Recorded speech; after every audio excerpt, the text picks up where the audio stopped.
Texas A&M has a massive matchup with the Notre Dame Fighting Irish this weekend, but what is at stake for both of these teams?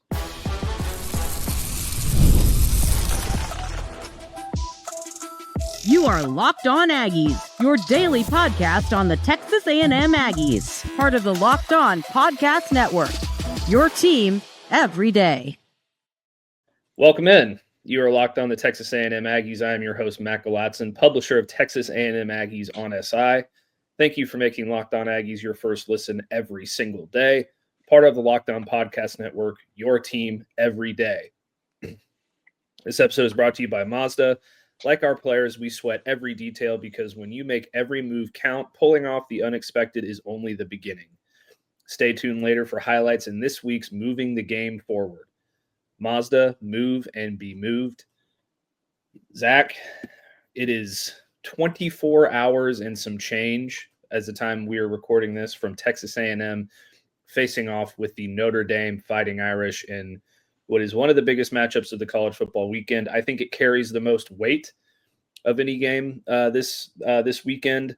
You know, you've got LSU in Florida, you got Georgia and Tennessee, but this one seems like it is the most critical matchup of the weekend in terms of college football playoff positioning and all of that jazz.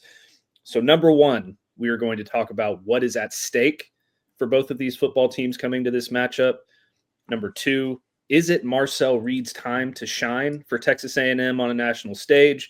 And number three, we will bring you our final predictions for the matchup this weekend. But let's start with what's at stake, Zach. I'm going to start with Texas A&M. I think it's very simple. This is their chance to put their stamp on college football early on in the season, become a nationally relevant playoff contender, and really become the story of college football if they can pull off this upset. Right. Yeah. I mean, you know, the jury's obviously out on A&M over the years. A lot of people around the country, doubting the program's ability to contend at a national level.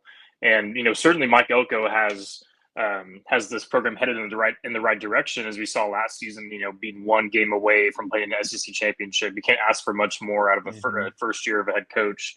But yeah, at the end of the day, they still haven't quite, you know, gotten that signature win. Yeah, maybe Florida last year, signature win, LSU at home, you know, but when if you're able to beat Notre Dame in South Bend, they're coming off being the runner-up nationally last season. That would just be a signature win for Mike Elko, and it would be by far his biggest win during his two seasons in College Station. So, or after one season in College Station. But yeah, I think there's so much on the line for both sides. But in my opinion, for A&M, the fact that they haven't quite gotten over that hump of proving themselves of being a national contender where Notre Dame already has, it certainly holds a lot of weight for A&M.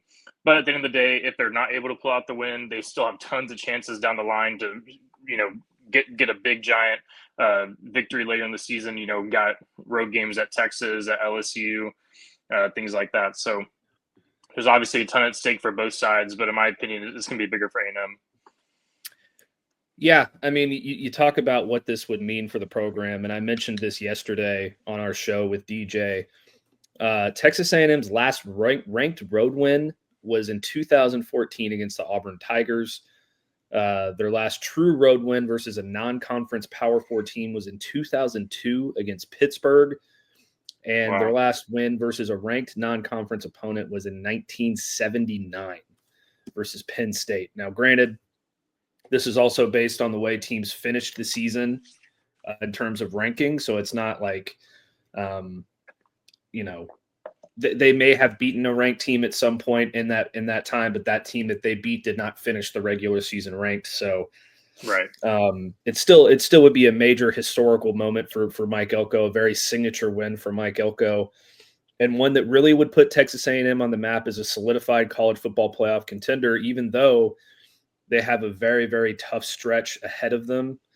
It's not going to be easy going forward after this game. This is not a game that will necessarily punch your ticket to the college football playoff. It is not a game that does anything of that sort, but it puts you into the conversation, which is the most important thing this early in the season, because going forward, it gets pretty tough. You got a ranked Auburn matchup next weekend. After that, you have Mississippi State, who just knocked off the number 12 team in the country in Arizona State. You get Florida, who, I know they lost to USF, but at this point in the season, they very well could have their backs against the wall, and Billy Napier could be going for his job. Arkansas is not going to be a pushover. Taylor Green has been the best quarterback in the SEC statistically over the last 2 weeks. Then you got number 3 LSU. You got at Baton Rouge. You got a trip to number 25 Mizzou. You got a home matchup against South Carolina. You got a road trip to Texas. So it's going to get really, really dicey going forward. But getting this win in your pocket will certainly help your cause of being a college football playoff contender in the eyes of the committee. Now let's talk about what is at stake for Notre Dame here, because it is a very different conversation than what is at stake for Texas A&M. If Texas A&M loses this game, they have plenty of opportunities down the road to get themselves back into college football playoff conversation. I already mentioned all the ranked matchups. A little different for Notre Dame here. If they already lost their season opener to Miami, they did not have a game last week, so they're sitting at 0-1 on the season. If they lose this one and they start 0-2, you're looking at a best case scenario for Notre Dame of a 10-2 record, which is already on the fringes of college football playoff, contention. But if you look at the schedule for Notre Dame, doesn't seem to be a lot of opportunities, at least right now, to get any good quality signature wins. The best one you probably had on your schedule before start of the season after these 2 games was Boise State. They got crushed by USF. USC will be another opportunity in October. That game is a way off. Syracuse looked like an interesting one, but they haven't looked fantastic in the first 2 weeks. So not a lot of opportunities there. Arkansas is an interesting one as well, because if they manage to beat Ole Miss this weekend and they go into that matchup undefeated, they'll probably be ranked. But outside of that, there's really not a whole lot of wiggle room here for Notre Dame. I still think they could make it if they finish the season 10-2, but it'll be as an at-large bid. So this game is absolutely critical for the rest of their season. And they're going into it with a freshman quarterback who's only played in 1 game in his entire career. He does have the advantage of being at home, but it's thin ice for the Irish to be honest. Yeah, and obviously with Notre Dame being an independent, they can't play for a conference championship, and so that kind of hurts them. If they're losing these ranked games early, and Miami last year, 10-3, I believe. Yeah, 10-3 with Cam Ward. Yep. They were right on the fringe of earning a playoff spot, but because they didn't have any signature wins, despite their good record, it made sense that the committee held them out, even though they're right there on the bubble. And so Notre Dame could find themselves in a similar situation if they fall to 0-2. But, with A&M, that's the beauty of being in the SEC. But it's also, going to be tough for sure that they have tons of opportunities ahead of them. If they do lose this game, it's really not going to hurt them too much. You would like to have that win on your resume heading into SEC play. So just in case you drop, a tough game at Arkansas, could be a dicey one. We've talked about that on the show, how that could be one to watch for. If you do have a slip up, down the line on the SEC schedule, okay, at least we have the Notre Dame win on the resume, and that really, that would, do a lot for A&M once we get to November, December, and you're really looking at a serious college football playoff resume. Because as we saw last season, winning the SEC championship, getting that bye doesn't really guarantee you, tons of success down the line in the bracket. And so if A&M does slip up a little bit, but they're still able to get some signature wins, host a home game at Kyle Field, man, that would just be an amazing scene. So obviously you don't want to lose any games, but if you do slip up a little bit, after potentially winning this game, you can still set yourself up really nicely. But obviously you can't just be dropping, tons of games down the line. But I think that Texas A&M, They can, if they go 2-1 with their 3 biggest road games at LSU, at Texas, at Notre Dame, I don't see how they couldn't get into the college football playoff, because if they're winning those games, it obviously shows that they can beat the rest of the teams on their schedule as well. I think it lines up really well for A&M if they can pull off the win on Saturday, and I think that they will win. So. Yeah, no, absolutely. This game affords you the opportunity to eat a couple of losses during the regular season and still be in the college football playoff. You don't want to drop too many, even if you win this game. But I do believe that if Texas A&M wins this football game, there is a scenario in which they could end up 9-3, but they would still be, an at-large number 11, number 12 seed in the college football playoff. Whereas if you drop this one, you really only have probably one other, maybe two. I mean, you need to get some of these big wins over top 10 teams as often as you possibly can, and a win over number 25 Missouri is not going to do the same thing for you as a win at Notre Dame in South Bend on a national stage. So that's just some things to keep an eye on in terms of what the weight of this football game is going to mean for both of these teams.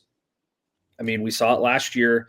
Ole Miss was 9-3. They had a win over Georgia, and they still couldn't get in. So it's going to be a major game for both teams, particularly Notre Dame, though, I believe, because they don't have a lot of opportunities to make up for it. But let's take our first break, Zach. When we come back, we're going to talk about Marcel Reed and the opportunity that lies in front of him in this football game. So stick with us, and we'll be right back. Today's show is brought to you by Mazda. Mazda crafts cars for those who do more than simply move. Mazda delivers confidence with every ride, with more IIHS Top Safety Pick Plus awards than anyone else as of August 2025. From footwork to breathwork, athletes sweat all the details. Mazda brings the same intention to how we craft every model. Like our players, we sweat every detail, because when you make every move count, impossible becomes irrelevant. Mazda, move and be moved. All right, Zachary. Big time stage for Marcel Reed this weekend. Big time stage. I've heard a lot of other analysts doing previews so far this week. Talking about Marcel Reed's abilities to do this, that, or the other.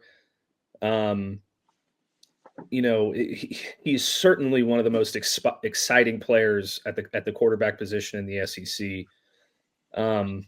The unfortunate truth, though, is that outside of, College Station and we'll say the state of Texas, not a whole lot of people from a national perspective really know that much about Marcel Reed. They probably know, he's a quarterback of an SEC team and he puts up some pretty good stats, but they don't know what he's all about. They don't know the exciting game-breaking ability that he has with his legs. They're not entirely familiar with the things that he has been able to do even early on in his career, leading that massive comeback against LSU, going on the road in his first start ever again to the Swamp to beat Florida. He's done some pretty good things. He also has done some, inconsistent things throughout the early parts of his career. But so far through the first 2 games of this season, he has been playing at an elite level. He was dynamo against UTSA. He was great against Utah State. Both of those games, though, were against UTSA and Utah State. So this is the first time really since last season, when he only threw 2 passes against LSU, by the way. They ran the ball down LSU's throat. This is going to be the first time really in his career so far that he can come in and put his stamp nationally and become a household name in college football. He had that. I guess he did have that chance last year against Texas. He was unable to make it work. Now he really has a chance to become a household name in college football. And we talked about some of the under-overs and the prop bets yesterday on the show with DJ. I believe his over-under on passing yards was like 190.5. The over-under on touchdowns was 1.5. I think he goes over on both of those.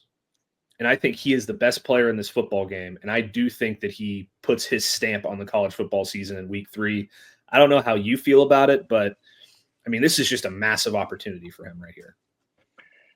Yeah, no, I'm totally with you. You know, to your point, last season against LSU, you had the 3 rushing touchdowns, you know, only 2 pass attempts for 70 yards. It just wasn't really a full, you know, a full game for him. It was just kind of weird. You know, LSU was throwing some picks.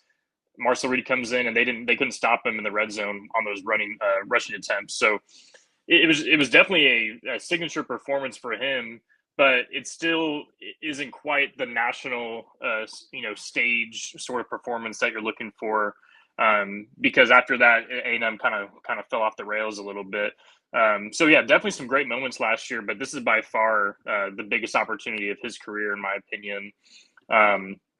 You know, so much Heisman hype surrounding other guys, other quarterbacks, Cade Klubnik, Garrett Nussmeier, Arch Manning, Lenore Sellers.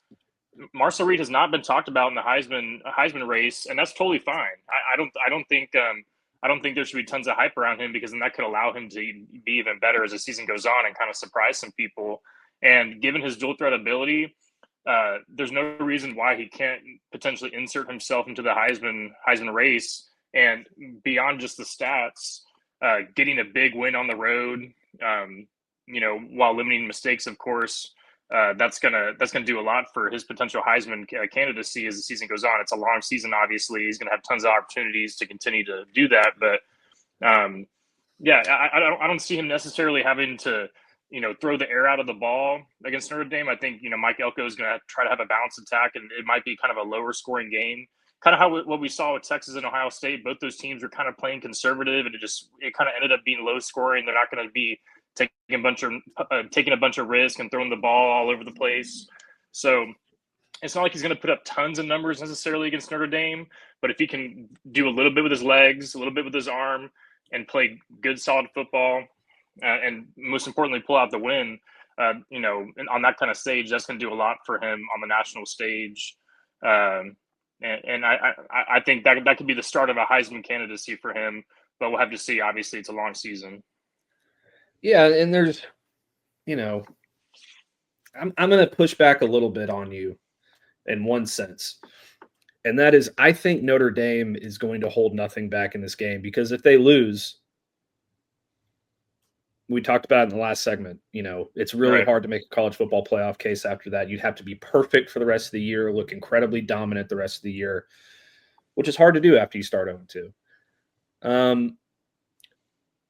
And the point, you know, what Notre Dame would have to do to make that work, I think, is give Jeremiah Love the ball 25 times and make sure that he's extremely involved in the game plan after only getting 6 carries against Miami, which was just ridiculous. I get that you were down, but he was the best player on your team. You know, he needs to get his opportunities.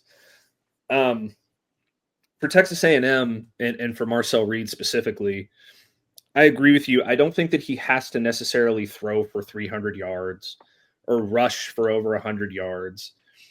I think he just needs to make big-time plays in big-time moments. And that is going to start the conversation about him. Maybe not for a Heisman. You know, I think he can get there if he does it on a consistent basis. But if he's going to put his name up there with a, you know, Garrett Nussmeier or a Cade Klubnik or, you know, Lenore Sellers or Arch Manning, even though he's been very inconsistent, his name is still Arch Manning, so he's going to get the pub. All of these different guys who have been performing at a high level, it needs to start with making big-time plays and big-time moments. He's done that at points in his career. At other times, he hasn't. I think he's going to do it in this game. I'm really confident in Marcel Reed coming into this game just based on what I've seen over the last 2 weeks. So let's take our next break, Zach, because when we come back, we're going to give everybody our final predictions for the game, exactly what we think we're going to see out of Marcel Reed, and close out the show with that. So stick with us after this break, and we will be right back. Today's episode is brought to you by Drip Drop. When I'm on top of my hydration, I notice everything works better. My energy, my mood, my focus, even my skin. But getting enough fluids every day isn't always easy. That's why I've been loving Drip Drop. Drip Drop is a doctor-developed and scientifically proven for fast hydration. It uses the perfect balance of sodium electrolytes and glucose to help your body absorb fluids quickly, delivering 3 times the electrolytes and half the sugar of your leading sports drink. I always keep a few packets in my backpack when I'm on my way to Kyle Field, and it's saved me on more than one occasion from that midday crash. Right now, Drip Drop is offering Locked On listeners 20% off your first order. Just head to dripdrop.com and use promo code LOCKEDONCollege. That's dripdrop.com, promo code LOCKEDONCollege for 20% off. Stock up now before the heat hits hard. Today's episode is also brought to you by DoorDash. It's almost the weekend. Time to look back and crown this week's MVP. Who delivered? Powered by DoorDash. Just like you can win every Saturday with DoorDash streaks, saving every time you order, these players delivered when it mattered most. Let's break it down. I think it's pretty clear who's been stepping up for the Aggies over the last couple weeks. It's been Mario Craver. It's been Marcel Reed. Both of those guys have showed up and had back-to-back performances that many Aggies fans, were extremely pleased with, and that really pushed them over the edge. They came through with no hesitation, no delay. And if you've been watching week after week through the first couple weeks here, this performance by either of these guys, really, it wasn't a fluke. Craver and Reed are both on a streak. And just like Reed and Craver delivered for Texas A&M, DoorDash delivers your Saturdays. With DoorDash streaks, you can save every Saturday on your order, stack it up all season, and you could save up to $250, including $100 in DoorDash credits. Order this Saturday, keep the streak alive, fuel your game day only with DoorDash. Terms apply. Promo code through November 18th.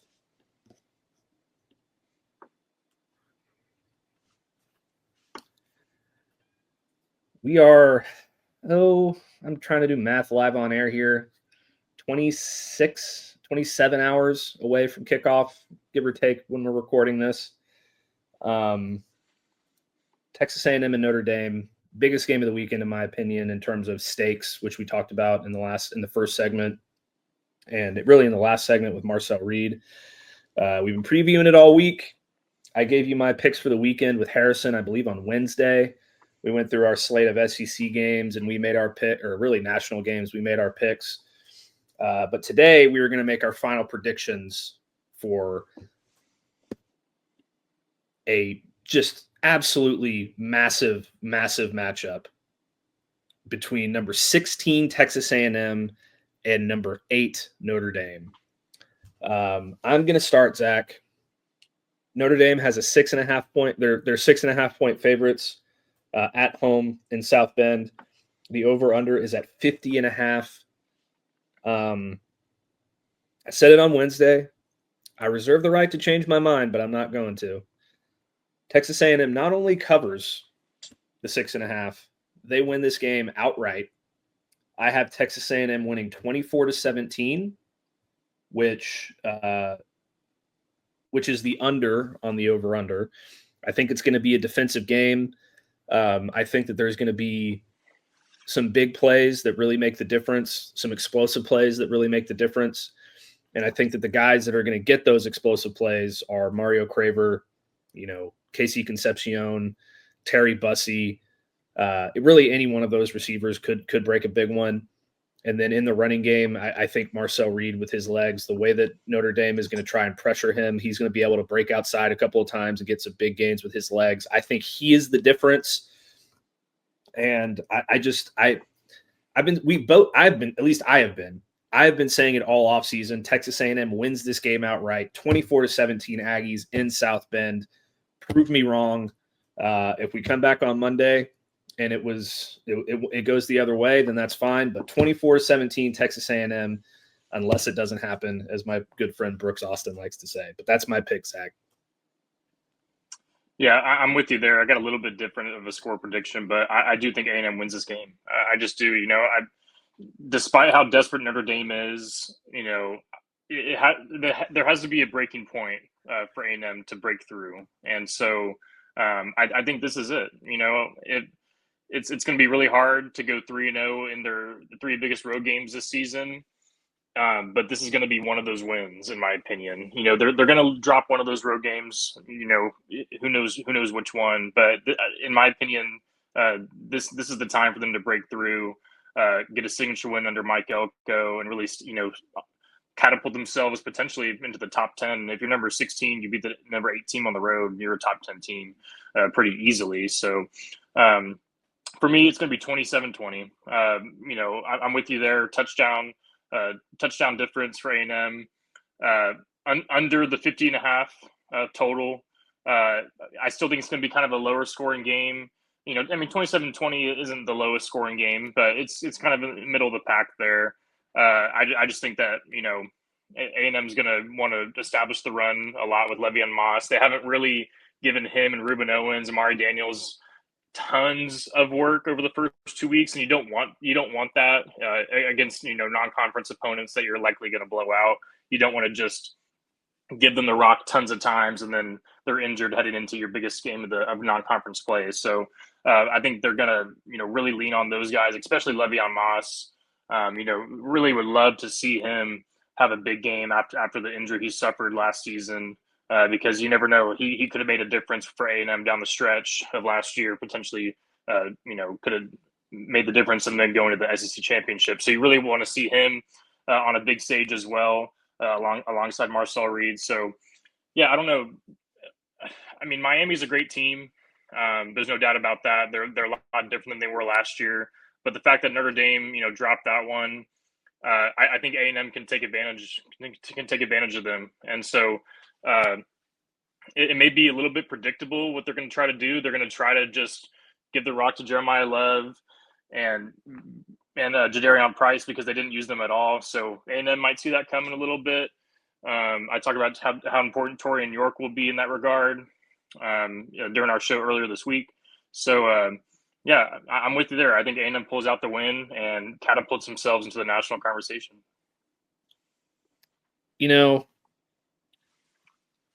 The game is in South Bend, and a lot of people believe it's going to be a major stage and a really difficult one for Texas A&M. But as you were talking, I got an alert on Twitter I have Billy Lucci on tweet alerts because if you're covering Texas A&M, you got to have Billy on tweet alerts. He's at a Chicago Cubs game right now. And the Aggie war hymn broke out at Wrigley Field. Wow. That makes me believe that there will be a lot of maroon and white in South Bend tomorrow night. So that is also something to keep in mind. I think the Aggies apparently have traveled very well for this football game, and that could help them out just a little bit when they're battling the environment there in South Bend. But that is going to do it for another episode of Locked On Aggies. Thank you so much for making us your first listen today. But it's another big moment for Locked On. College football fans, Locked On and Fire TV present College Football Kickoff, your ultimate kickoff college football weekly preview. Drake Toll of Locked On Big 12 leads the conversation alongside two-time AP Coach of the Year Gary Patterson, former college star Jesse Holley, and Locked On's local experts. It's a college football preview that only Locked On can do. Catch College Football Kickoff every Thursday through the season, only on Fire TV. And don't forget to like the video, subscribe to our channel, give me a follow on Texas A&M Aggies on SI and on X at Matt Galatzan. Follow Zach on Texas A&M Aggies on SI and on X at Zach Dimmitt 7 with 2 M's and 2 T's. And we will catch you next time.